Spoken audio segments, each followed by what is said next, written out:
कालच अंबरनाथचे 12 नगरसेवक काँग्रेसने बडतर्फ केलं. लगेच ते रवींद्र चव्हाणांनी रात्रीतून पत्रकार परिषद घेऊन टाकली.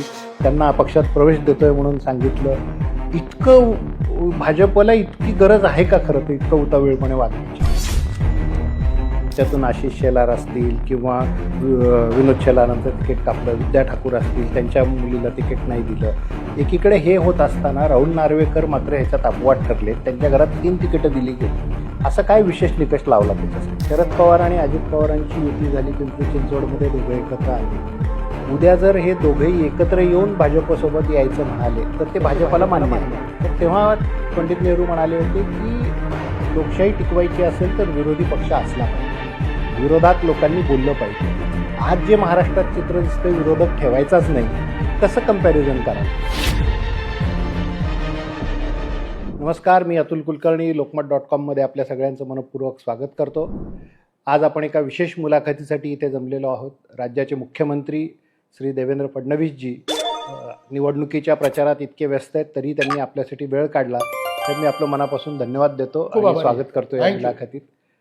अर्थातच आता निवडणूक असल्यामुळे प्रश्न निवडणुकीभोवतीच असतील, पण मुंबईच नाही तर सगळ्या महापालिकांमध्ये भ्रष्टाचार, अधिकाऱ्यांचं, ठेकेदारांचं आणि राजकारण्यांचं साटलोटं, याच्यामुळे लोकांमध्ये तीव्र नाराजी आहे, चिंता आहे.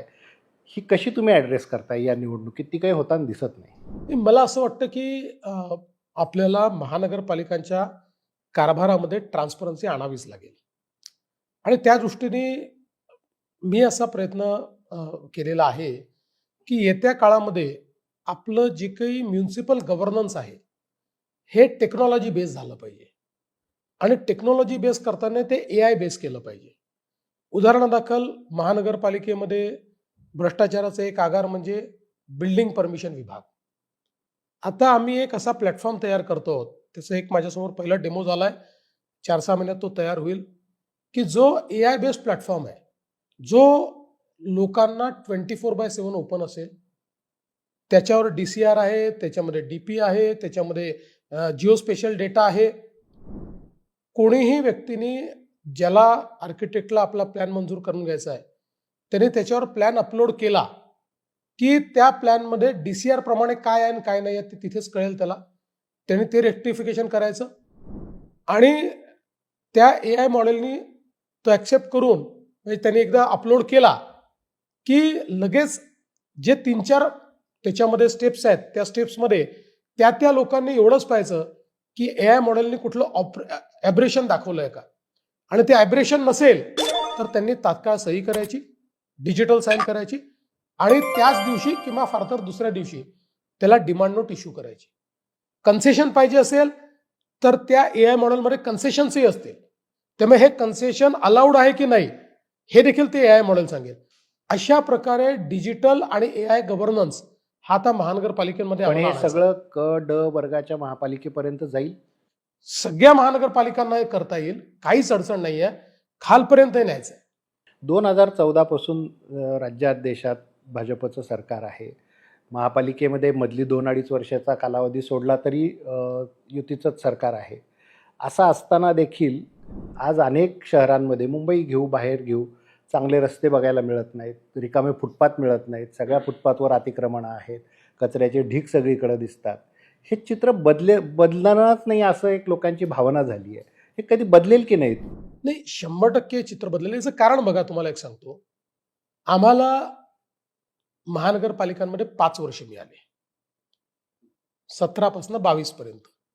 त्यातही आपल्याला माहिती आहे की 19च्या शेवटापासून तर आम्हाला टार्गेटच केलं, पण तरीही ज्या ज्या महानगरपालिका आमच्याकडे होत्या त्या महानगरपालिकेत आम्ही महानगरपालिकेतनं उत्तम काम केलं आणि ज्या नव्हत्याही तिथेही राज्य सरकार आणि केंद्र सरकारच्या माध्यमातून उत्तम काम केलं. आज तुम्ही बघा, ज्या महानगरपालिकांना 100-200 कोटी रुपये देखील कधी मिळत नव्हते त्यांना 1,500 कोटी रुपयाचे प्रोजेक्ट दिले, अंडरग्राऊंड सिवरेजचे दिले, पिण्याच्या पाण्याचे दिले, घनकचऱ्याच्या प्रक्रियेचे आपण दिले. कारण एक अर्बन गव्हर्नन्स, अर्बन प्लॅनिंग आणि अर्बन ईज ऑफ लिव्हिंग या संदर्भात आपण मागच्या काळामध्ये खूप मोठ्या प्रमाणात कारवाई केली आहे. आज बघा, आपली शहरं बदलताना दिसत आहेत. शहरांमध्ये खूप परिवर्तन झालेलं आहे.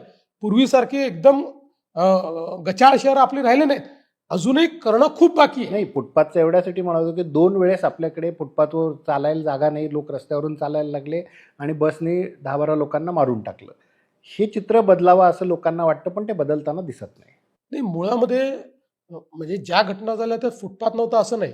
त्या बसचं नियंत्रण तुटून फुटपाथवर त्या बस चढल्या आणि त्यातनं लोक मृत्युमुखी पडले. पण हेही खरं आहे की काही ठिकाणी फुटपाथ आपल्याकडे नाहीत, ते आपण तयार करतो आणि काही ठिकाणी फुटपाथ आहेत पण त्याच्यावर अतिक्रमण आहेत. ती अतिक्रमणं मात्र आपल्याला काढावी लागतील. ती काढण्याची निश्चितपणे आम्ही व्यवस्था करू. तर थोडं प्रचाराबद्दल बोलू आपण.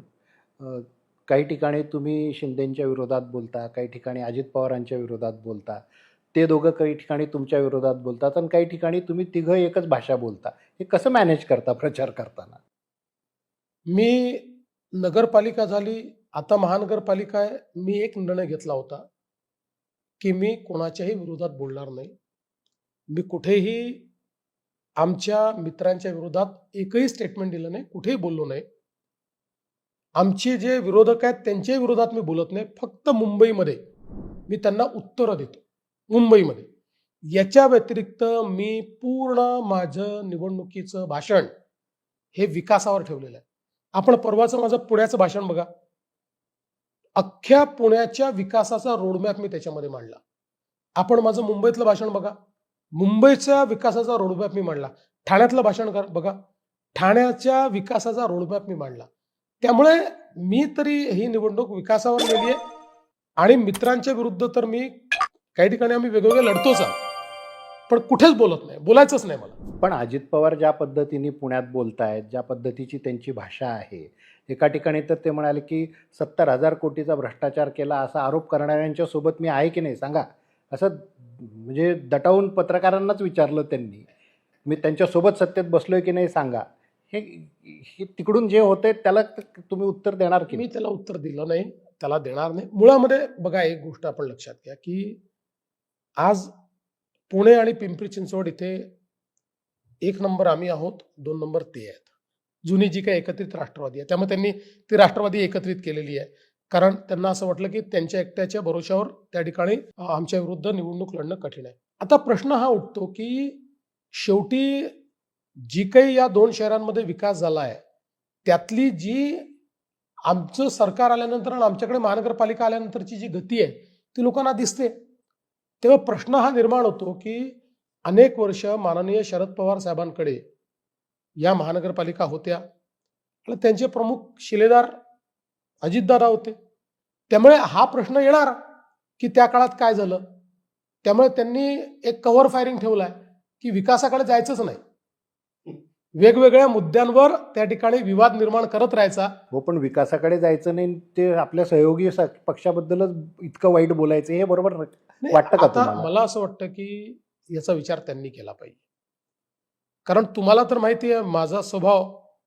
मी जर बोलायचं म्हटलं तर मी काय बोलू शकतो, किती बोलू शकतो आणि कशी उत्तरं देऊ शकतो हे महाराष्ट्राला माहिती आहे. पण मी ठरवलंय, माझा रेस्ट्रेंट मी ठरवलेला आहे. कोणाला ठरवायचं असेल तर त्याचं स्वागत आहे, नसेल ठरवायचं तर त्यांना लखलाभ. अगदी बरोबर आहे तुम्ही म्हणता ते. तुम्ही काय बोलू शकता हे सगळ्यांना माहिती आहे.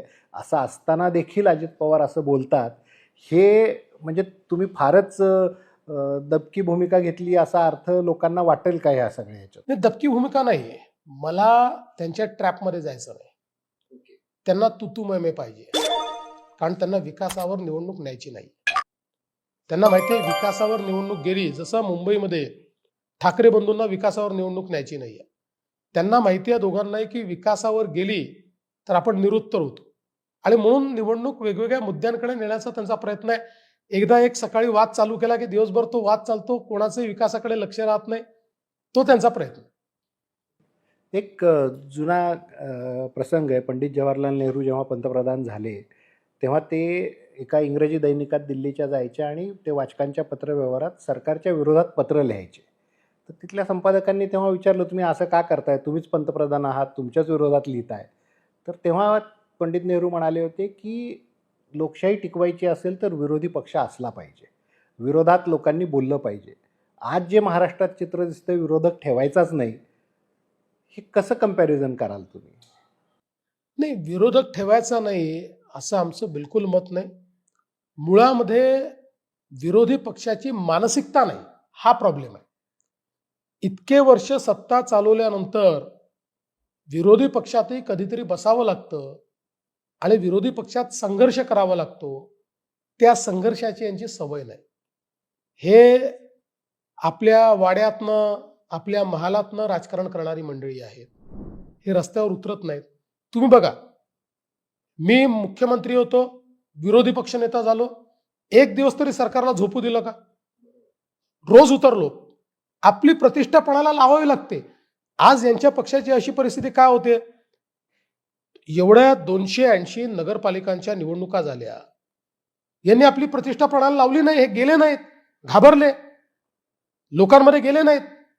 10,000 लोकसंख्येचं जे शहर आहे, या शहरामध्ये मला ज्यावेळेस पक्षाने सांगितलं की आपला उमेदवार निवडून येऊ शकत नाही, तुम्ही गेलात तर कदाचित निवडून येईल, मी गेलो, प्रतिष्ठा पणाला लावली. नेत्यांनी आपली प्रतिष्ठा पणाला लावावी लागते. कारण तुमच्याकरता जर कार्यकर्ते प्रतिष्ठा पणाला लावतात, तर कार्यकर्त्याच्या निवडणुकीत तुम्ही लावायला नको, नाही लावत. हे त्यामुळे हळूहळू कार्यकर्ते निराश व्हायला लागले, यांना सोडायला लागले कार्यकर्ते.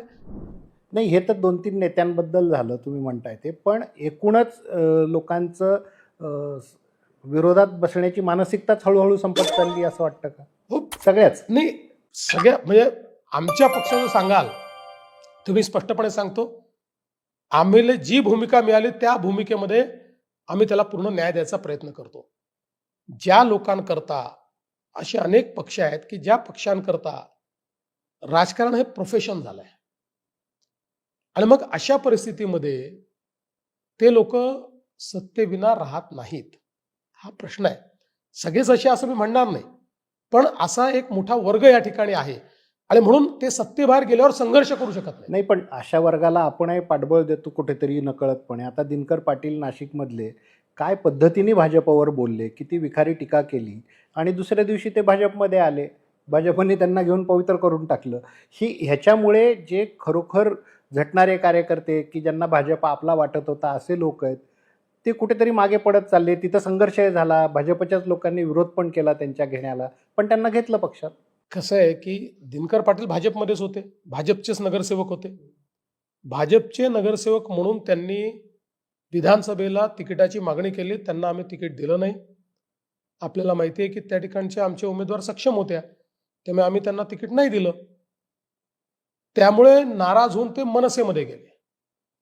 आता गेल्यानंतर त्यांनी आमच्यावर खूप टीकाही केली, पण नंतर त्यांच्या हे लक्षात आलं की भाजपशिवाय पर्याय नाही आहे. मनसे, शिवसेना हे जे पक्ष आहेत, यात नेत्यांना कार्यकर्त्याकडे लक्ष द्यायची फुरसत नाही आहे. सिरियसली कोणी पक्ष चालवत नाही. तुम्ही किती संघर्ष करा तरी त्याला कोणाची मदत नाही. त्यामुळे त्यांना त्यानंतर हे लक्षात आलं. त्यांनी पक्षात येऊन माफी मागितली. मी जे बोललो ते वक्तव्य चुकीचं होतं हे सांगितलं आणि मला पुन्हा पक्षात परत यायचं सांगितलं. आमच्या स्थानिक नेतृत्वाने, हे तर गोष्टी माझ्यापर्यंत येतही नाहीत, आमच्या स्थानिक नेतृत्वाने त्याला परत घेतलं. पण तुम्हाला मनाला पटतं का हे जे काही असं वागतात लोक, पुन्हा येतात? चांगलं नाही आहे, पण ठीक आहे. राजकारणामध्ये बघा अशा गोष्टी होत असतात आणि आपल्यालाही मोठं मन करून माफ करावं लागतं. पहिली चूक आहे समजून माफ केलं, पुन्हा ते असे वागणार नाहीत अशी मला अपेक्षा आहे. आता कालच अंबरनाथचे 12 नगरसेवक काँग्रेसने बडतर्फ केलं. लगेच ते रवींद्र चव्हाणांनी रात्रीतून पत्रकार परिषद घेऊन टाकली, त्यांना पक्षात प्रवेश देतोय म्हणून सांगितलं. इतकं भाजपला इतकी गरज आहे का खरं तर इतकं उतावीळपणे वागण्याची? नाही, प्रश्न असा आहे की अंबरनाथमध्ये नगराध्यक्ष आमचे निवडून आले आहेत. आता हे जे 12 नगरसेवक आहेत, यातले काही आमच्याशी संबंधित आहेत. आमच्या पक्षात त्यावेळी तिकीट मिळालं नाही म्हणून ते तिकडनं लढले. त्यातले काही लोक, सगळे नाही, काही लोक, आणि ते तिथनं निवडून आले. आता त्यांना असं वाटतंय की पुन्हा आपण भाजपसोबत जावं, मुख्य धारेमध्ये जावं. एक प्रकारे आमच्या पक्षाच्या आकलनात चूक झाली. ते निवडून येणारे होते, पण आम्ही दुसऱ्याला तिकीट दिलं आणि ते दुसरीकडनं निवडून आले. त्यांनी त्या ठिकाणी त्यांची शक्ती दाखवली. आता ते जर परत पक्षात येतो म्हणतायत, बघा काल न्यूज काय होती, भाजप आणि काँग्रेस हे युती करणार. ती मला मान्य नाही, मी त्याला मान्यता देत नाही. मी स्पष्टपणे सांगितलं, असं जर तुम्ही करणार असाल तर जो असा निर्णय घेईल त्याच्यावर कारवाई होईल. पण नंतर मला तिथून सांगण्यात आलं की असं नाही आहे, ते लोक भाजपमध्ये येतात, भाजपमध्ये येत असतील तर स्वागत नाही आहे. नाही, पण तिथं शिंदे सेना नंबर 1चा पक्ष आहे, तुमची त्यांची युती आहे, मग तुम्ही दोघं मिळून सगळं बनवू शकत असताना यांना घेण्याची काय गरज वाटते? प्रश्न काय आहे की तिथे शिंदे सेना आणि आम्ही एकमेकाच्या विरोधात लढलो. नगराध्यक्ष आमचा निवडून आला, मेजॉरिटीमध्ये म्हणजे आमच्यापेक्षा जास्त नगरसेवक त्यांचे निवडून आले. आता स्थानिक स्तरावर या निवडणुकीमध्ये खूप मोठ्या प्रमाणात मनं दुखावली आहेत एकमेकांच्या विरुद्ध. आता ती मी ठीक करण्याचा प्रयत्न करतो. बाकी ठिकाणी असं नाही झालं. जेवढं अंबरनाथला झालं किंवा जेवढं बदलापूरला झालं, तशा पद्धतीनं मनं दुखवण्याचा कार्यक्रम इतर ठिकाणी नाही झाला. त्यामुळे तिथे पटकन आम्हाला सोबत येता आलं. इथे नाही येता आलं. आता माझा प्रयत्न, मी तर पक्षालाही सांगितलं आहे की झाल्या निवडणुका संपल्या, आपण आधीच ठरवलं होतं जिथे एकमेकाविरुद्ध लढतोय ती फ्रेंडली फाईट आहे. एखाद्या ठिकाणी कोणी कमी अधिक केलं असेल ते बंद करा आणि सगळीकडे शिवसेनेला सोबत घेऊनच तुम्ही या ठिकाणी राजकारण करा. बघा, असं नाही आहे. आमच्या पक्षाने, आता मी तुम्हाला उदाहरण सांगतो, जळगावचं उदाहरण घ्या. जळगावमध्ये आमचे 57 नगरसेवक होते. सिंगल लार्जेस्ट पार्टी आम्ही होतो, मेजॉरिटी आमची होती. तरी युती अकोमोडेट करायची म्हणून आम्ही 47 जागा घेतल्या. ज्यांचे 57 नगरसेवक आहेत 47 जागा घेतात. म्हणलं आम्ही 23 जागा दिल्या शिवसेनेला. ठाण्यातही कमी जागा घेतल्या. ठाण्यातही आम्ही कमी जागा घेतल्या. कल्याण डोंबिवलीला आम्ही कमी जागा घेतल्या. त्यामुळे असं नाही आहे, आम्ही अकोमोडेट करण्याचा प्रयत्न नाही, करतो. पण ही जी तुमची अकोमोडेट करण्याची भूमिका आहे ती शिंदे सेनेच्या बाजूने दिसत नाही मुंबईत तरी. कारण प्रचारात फिरताना आता आम्ही बघतो बाहेर काही ठिकाणी शिंदे सेनेच्या उमेदवारामध्ये भाजपच्या एकाही नेत्याचा फोटो नाही, इन्क्लुडिंग तुमचा सुद्धा फोटो नाही. तुमच्या सगळ्यांच्या पोस्टरवर त्यांचे फोटो आहेत. मग हे एकानेच हात पुढे करायचा आणि दुसऱ्याने हातच पुढे करायचं नाही आणि तरी आम्ही एकत्र आहोत म्हणायचं, हे कसं काय लोकांपर्यंत काय जातं खाली? एखाद्या मला असं वाटतं उमेदवारांनी काय केलं महत्वाचं नाही. शिंदे सेनेचा, शिवसेनेचा जो ऑफिशियल प्रचार आहे त्यामध्ये आपल्याला मोदीजी पण दिसतील, त्यामध्ये मी पण आपल्याला दिसेल, आमच्या इकडे शिंदे साहेबांचा फोटो आपल्याला दिसेल. त्याच्यामुळे त्याच्यामध्ये काही भेद नाही आहे. एखाद्या, अनेक वेळा काय असतं ना की हे जे आपले खालचे कार्यकर्ते असतात किंवा एखादा उमेदवार असतो, त्यांना त्याची जाणीव नसते काय केलं पाहिजे, त्यामुळे ते नाही करत.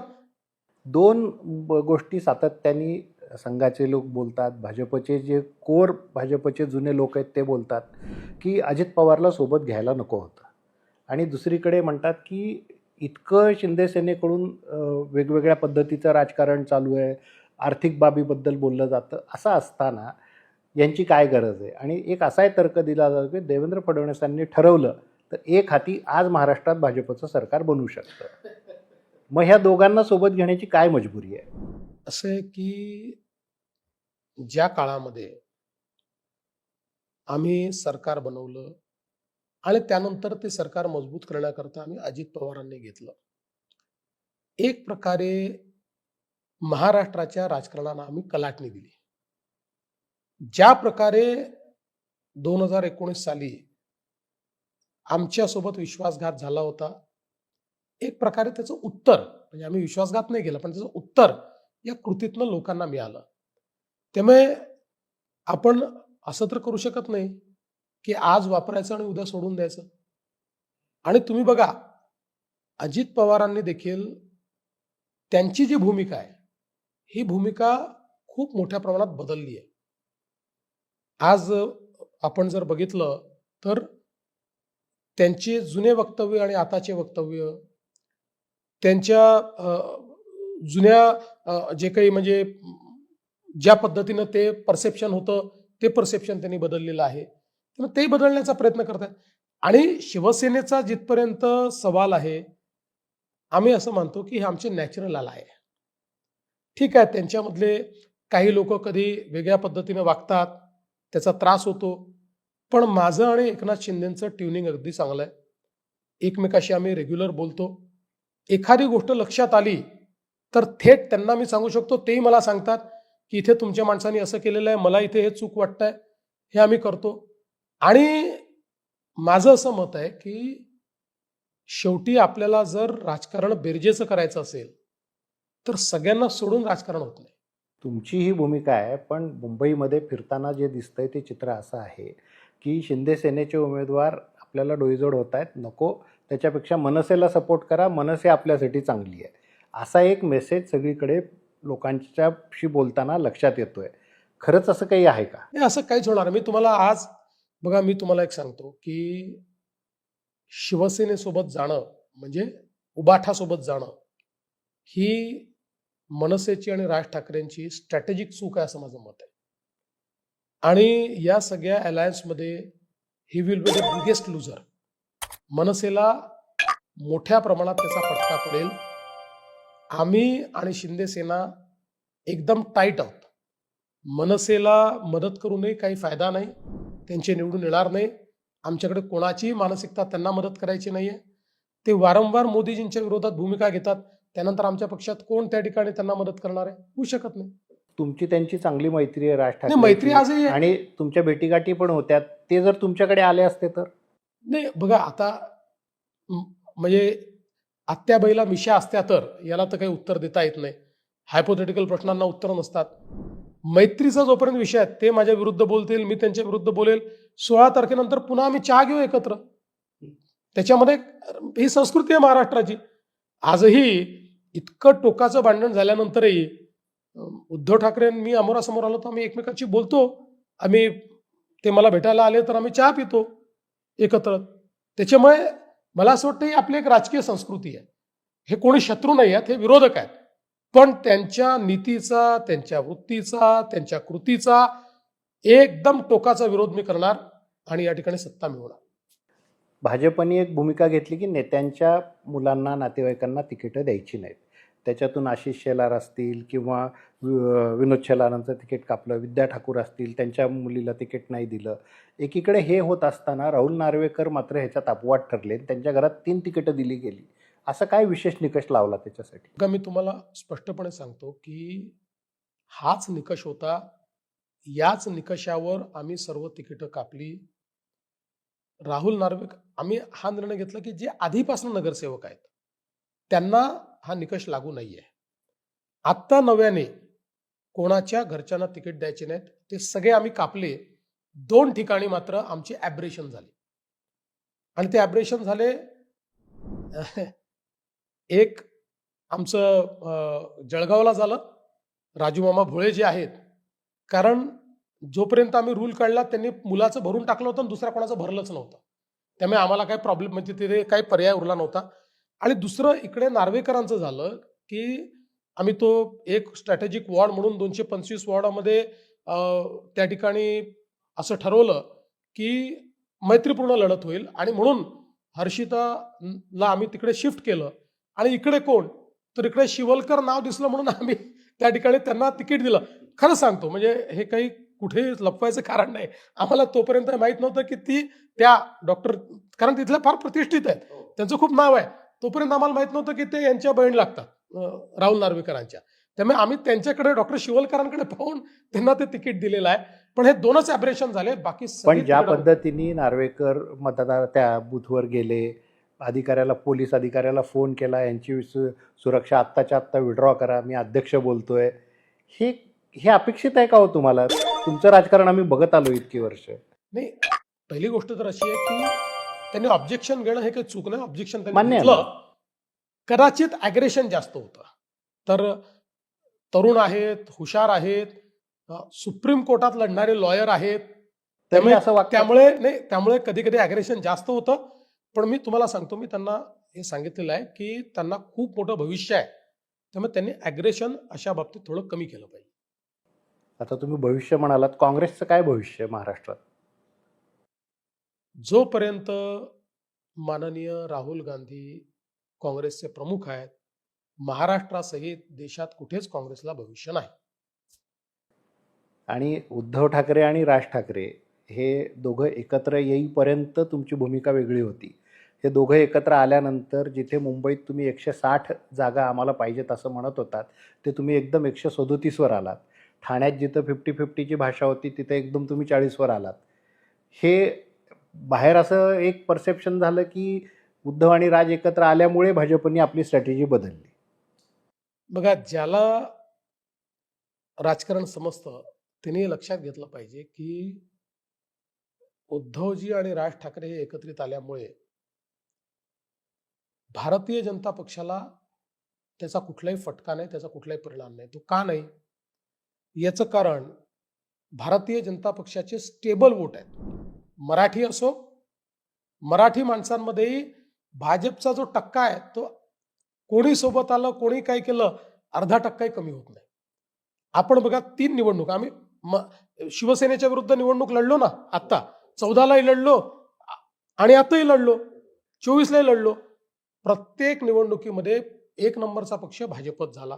आमच्या 15-16 जागा मुंबईत विधानसभेच्या निवडूनच येतात. आता मराठी माणूस जर आमचा कट्टर वोटर नसता तर हे शक्य झालं असतं का शिवसेनेच्या समोर?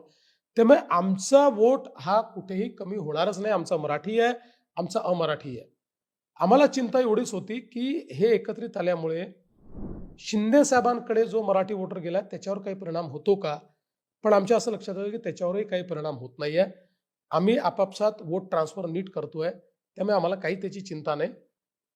सीटांचं जे गणित आहे त्या गणितामध्ये खरं म्हणजे हे खरं आहे की आम्ही 160 म्हणत होतो, पण आमची अपेक्षा ही 145 ते 150 मध्ये होती. पण आपल्याला शेवटी ज्यावेळेस आपण युतीचं राजकारण करतो त्यावेळी काही गोष्टी सॅक्रिफाईस कराव्या लागतात. आम्हाला 137 मिळाल्या, त्यांना 90 मिळाले. नाही, पण ज्या पद्धतीने त्या दोन्ही ठाकरेंचा मुद्दा आहे की मुंबई महाराष्ट्रापासून तोडण्याचा डाव आहे, ठराविक उद्योजकालाच सगळी मुंबईतली जमीन देणं सुरू आहे, सगळं अहमदाबादला शिफ्ट करणं चाललंय, डायमंड बुर्ज असेल किंवा फिनान्शियल सेंटर असेल, अशा गोष्टी बाहेर चालल्या महाराष्ट्राच्या. याला भाजपकडून ज्या पद्धतीने आक्रमक उत्तर दिलं पाहिजे ते दिलं जातं का? एक. आणि दुसरा मुद्दा त्याला जोडून असा की खरोखरच महाराष्ट्र सगळ्या एकाच उद्योजकाला मुंबई द्यायचं असं काही धोरण आहे? पहिली गोष्ट, मुंबई महाराष्ट्रापासून तोडली जाईल हा किती बाळबोध आणि वेड्यासारखा अशा प्रकारचं हे वाक्य आहे. कोणाची हिंमत आहे, कोणाची ताकद आहे, कशी तोडता येईल, संविधान आहे आणि किती निवडणुका तेच ते बोलणार आहे. प्रत्येक निवडणूक आली, मी तर 1 महिन्यापूर्वी घोषित केलं होतं, आता निवडणूक आलेली आहे, आता उद्धव ठाकरे स्क्रिप्ट बदला, नवीन रायटर घ्या. संजय राऊत घिसेपिटे रायटर झाले आहेत, त्यांच्या स्क्रिप्ट वाचून वाचूनच तुमची ही अवस्था झाली आहे. आता एक नवीन रायटर आणा, काहीतरी फ्रेश बोला, काहीतरी विकासावर बोला. हे काहीच बोलत नाही. मला सांगा, मुंबईचं फायनान्शियल सेंटर जे आपल्याला मुंबईत करायचं होतं, मुंबई आणि अहमदाबाद रेसमध्ये होतं, हे कधी गेलं? 2012 साली गेलं. कोणाचं सरकार होतं? इथे सरकार होतं काँग्रेसचं, देशात सरकार होतं काँग्रेसचं आणि मुंबईत सत्ता होती शिवसेनेची. पण तेच बोलतायत आता. आणि तेच सांगतात त्यावेळेस थांबवायला पाहिजे होतं ना, की नाही हे मुंबईला झालं पाहिजे, हे नाही थांबवलं. त्यामुळे मला असं वाटतं की आता हे जे काही यांची घिसेपिटी रेकॉर्ड आहे ना, ही ऐकून मराठी माणूसही कंटाळला आहे. माझा सवाल आहे, काय केलं होतं तुम्ही मराठी माणसाकरता? मोर्चे काढण्याच्या व्यतिरिक्त काय केलं? ग्रीड कामगाराला घरं देऊ शकलात? आम्ही दिली आणि पुढे देणार आहोत. वडापावच्या गाड्या, हा बस, वडापावच्या गाड्याच्या व्यतिरिक्त तुम्ही काही दिलं नाही. मराठी माणूस दक्षिण मुंबईतनं हद्दपार झाला. का झाला? इतके दिवस तुमचं सत्ता होती 25 वर्ष, का बीडीडी साईचा विकास तुम्ही करू शकला नाहीत? कारण तुम्हाला बिल्डर हवा होता. मी सांगितलं बिल्डर येणार नाही, मी आलो, निर्णय केला बीडीडी साईच्या संदर्भात म्हाडा हे करेल. यांच्या लोकांनी आंदोलन केलं, मी कोणाचं ऐकलं नाही. किती बैठका घेतल्या यांचे उद्योजकांनी. बीडीडी बद्दल ते म्हणतात जितेंद्र आव्हाड गृहनिर्माण मंत्री असताना झालं त्यांनी. कारण काय, गजनी आहेत ना, गजनी झाले आहेत, त्यांना अर्धवट आठवतं. म्हणून त्यांना सांगतो मी, देवेंद्र फडणवीस मुख्यमंत्री असताना त्याचा निर्णय झाला, त्याचे आराखडे तयार झाले, त्याचं टेंडर निघालं, त्याचं वर्क ऑर्डर झाला, त्याचं काम चालू झालं. काम इतकं वर आल्यानंतर तुमचं सरकार आलं आणि झालेल्या भूमिपूजनाला तुम्ही जाऊन पुन्हा भूमिपूजन केलं. 2019 नंतर मी बघ, हे सगळं 18 मध्ये झालंय, 19 मध्ये काम चालू केलेलं आहे, त्याच्यानंतर हे सगळे आलेले आहेत. त्यामुळे मी तर सांगतो की दुसऱ्याचा मुलगा आपल्या मांडीवर बसवतात आणि माझा मुलगा म्हणून सांगतात, कारण याच्याकडे सांगायला काय नाही. अभ्युदय नगर आहे, पत्राचाळ. अरे पत्राचाळ तर उदाहरण आहे. पत्राचाळ जी इतकी महत्वाची ऐतिहासिक पत्राचाळ आहे, ही तर शिवसेनेकडे होती ना. तुमचे लोक बिल्डर होते त्याचे, तुम्ही स्वतः त्याच्यात मध्ये मोठा भ्रष्टाचार केला आणि त्या मराठी माणसाला रस्त्यावर आणलं. देवेंद्र फडणवीस आणि भाजपची सत्ता आल्यानंतर पत्राचाळवाल्यांना न्याय देऊन आज त्यांचं स्वतःचं घर त्यांना आम्ही दिलंय. मराठी माणसाला घर देणारे आम्ही आहोत आणि म्हणून हे विकासावर बोलू शकत नाही. म्हणून मग यांना मुंबई तोडली जाईल. मराठी माणसाचं अस्तित्व एकदम कायम आहे. मराठी माणसाच्या अस्तित्वाचं मुद्दाच नाही आहे, मुद्दा यांच्या अस्तित्वाचा आहे. यांना असं वाटतं हे म्हणजेच मराठी, यांचं अस्तित्व म्हणजेच मराठी माणसाचं अस्तित्व. हे समृद्ध झाले की मराठी माणूस समृद्ध झाला, असं नाही आहे. मराठी माणसाकरता तुम्ही काही केलं नाही, मराठी माणूस तुमच्यासोबत येणार नाही. एक शेवटचे 2 प्रश्न. शरद पवार आणि अजित पवारांची युती झाली पिंपरी चिंचवडमध्ये, दोघे एकत्र आले. उद्या जर हे दोघेही एकत्र येऊन भाजपसोबत यायचं म्हणाले तर ते भाजपला मान्य आहे का? बघा, पहिली गोष्ट तर आत्ता तरी आम्ही ही लोकलाइज्ड युती समजतो 2 शहरांपुरती, कारण इतर शहरांमध्ये ते एकमेकाच्या विरुद्ध लढतायत. त्यामुळे लोकलाइज्ड युती आहे असं आमचा समज आहे. भविष्यात काय होईल याबद्दल मी बोलणं सोडून दिलंय, कारण महाराष्ट्रात काय काय घडलेलं आहे हे माझ्याही करता अनाकलनीय होतं. म्हणजे एक काळ होता की मी ठामपणे म्हणायचो की हे होणार नाही, आणि तेच झालेलं मी राजकारणामध्ये बघितलं. पण आत्ता तरी मला तशी परिस्थिती दिसत नाही. शरद पवारांनी यायचं ठरवलं तरी? आत्ता तरी तशी परिस्थिती दिसत नाही. एक शेवटचा प्रश्न. नुकतंच साहित्य संमेलन झालं आणि त्या साहित्य संमेलनात विश्वास पाटील बोलताना असं म्हणाले की महाराष्ट्रात 30 पैकी 20 जिल्ह्यामध्ये पुस्तकाची दुकानंसुद्धा नाहीत. आम्ही चांगली पुस्तकाची दुकानं देऊ शकत नाही, सरकार म्हणून आम्ही ती जबाबदारी घेत नाही, आम्ही चांगली नाट्यगृह उभी करू शकत नाही, आणि दुसरीकडं आम्ही सुसंस्कृत समाज झाला पाहिजे म्हणतो आणि आजूबाजूला तोच समाज जे सध्याचं घाणेरडं राजकारण आहे ते बघतो. कसा समाज तयार होईल? सरकारची काय भूमिका आहे याच्यावर? नाही, पहिल्यांदा तर मला असं वाटत नाही की पुस्तकांची दुकानं सगळीकडे आहेत. नाही, पण 20 शहरं अशी आहे, 20 नाही. जिल्हे असे आहेत की इथं नाहीच आहे. नाही, असं होऊ शकत नाही. सगळीकडे आहेत, पण चांगली दुकानं अजून तयार झाली पाहिजेत, मोठ्या संख्येने झाली पाहिजेत. ती जिल्ह्यातल्या प्रत्येक मोठ्या शहरात झाली पाहिजेत. हा आग्रह योग्य आहे. निश्चितपणे याच्यात कुठे कमतरता राहिली असेल तर पुढच्या काळामध्ये ती कमतरता आम्ही भरून काढू. पुस्तकांची दुकानं जी आहेत किंवा नाही, मराठी पुस्तकांची दुकानं जास्तीत जास्त झाली पाहिजेत. आता मराठी नाही आहेत, सगळीच पुस्तकं मिळतात. जी दुकानं आहेत तिथे मराठी मिळतात, हिंदी मिळतात. अगदी मराठी पुस्तकांकरताही दुकानं तयार, आमची तयारी आहे. आम्ही निश्चितपणे ते करू. मी याला अतिशय सकारात्मक टीका समजतो आणि यात जर कुठे आम्ही मागे राहिलो असू तर एक कार्यक्रम हातामध्ये घेऊ आणि निश्चितपणे मराठी पुस्तकांच्या दुकानांकरता जागा या आम्ही देऊ. नाट्यगृहांच्या संदर्भात मोठ्या प्रमाणात नाट्यगृह तर आपण तयार केलेच गेल्या 10 वर्षात, पण पहिल्यांदा जी जुनी नाट्यगृह आहेत त्या सर्व नाट्यगृहांच्या डागडुजी करता एक कमिटी आम्ही तयार केली होती. त्या कमिटीच्या काळात एक निर्णय झाला होता की प्रत्येक जिल्ह्याला 25 कोटी नाट्यगृहासाठी द्यायचे, पण ते पुढे काहीच झालं नाही. झालं ना. ज्या जिल्ह्यात नाही, म्हणजे तुम्हाला एक उदाहरण सांगतो, सांगली सारखं शहर, इतक्या वर्षात तिथे एक नाट्यगृह नव्हतं सांगलीमध्ये. मी स्वतः जमिनीचा हे होता, 3 वर्ष लागले जमीन मिळवून देण्याकरता. जमीन मिळवून दिली, पैसे दिले, सांगलीमध्ये नाट्यगृह आपण करतोय. जिथे नाही तिथे करतोय आणि जिथे आहेत ते जुने झाले आहेत त्याच्याही डागडुजी करता आपण 60 कोटी रुपये दिले आणि सगळ्या नाट्यगृहांना चांगल्या पद्धतीनं आपण प्रशांत दामलेंची कमिटी केली होती. त्यांनी सगळीकडे व्हिजिट केली, त्यांनी एक प्लॅन तयार करून दिला. त्या प्लॅन अनुरूप पहिल्यांदा 60 कोटी रुपये दिले. अजून जे पैसे लागतील ते आपण देऊ. जिथे नाही तिथे आपण तयार करतोय आणि जिथे आहेत पण त्यांची परिस्थिती ठीक नाही, ग्रीन रूम चांगल्या नाही आहेत, टॉयलेट चांगले नाही आहेत, सीटा तुटल्या आहेत, त्याचंही पूर्ण डागडुजी आपण करणार आहोत. एक शेवटचा मुद्दा. 29 महापालिकेच्या निवडणुका आहेत. तुमची सत्ता किती महापालिकेत येईल?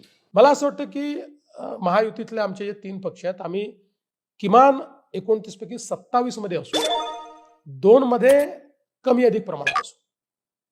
मित्रहो, हे होते राज्याचे मुख्यमंत्री देवेंद्र फडणवीसजी. स्पष्ट आणि परखड बोलणारे, सुसंस्कृत असं हे नेतृत्व आहे. तेही कधी कधी अस्वस्थ होतात आजूबाजूला जे काही चाललंय ते बघून, पण नाईलाज आहे, राजकारण म्हणल्यानंतर या गोष्टी होतात. आपल्याला ही मुलाखत कशी वाटली जरूर कळवा. आपल्या प्रतिक्रिया नक्की द्या. नमस्कार आणि धन्यवाद. थँक्यू.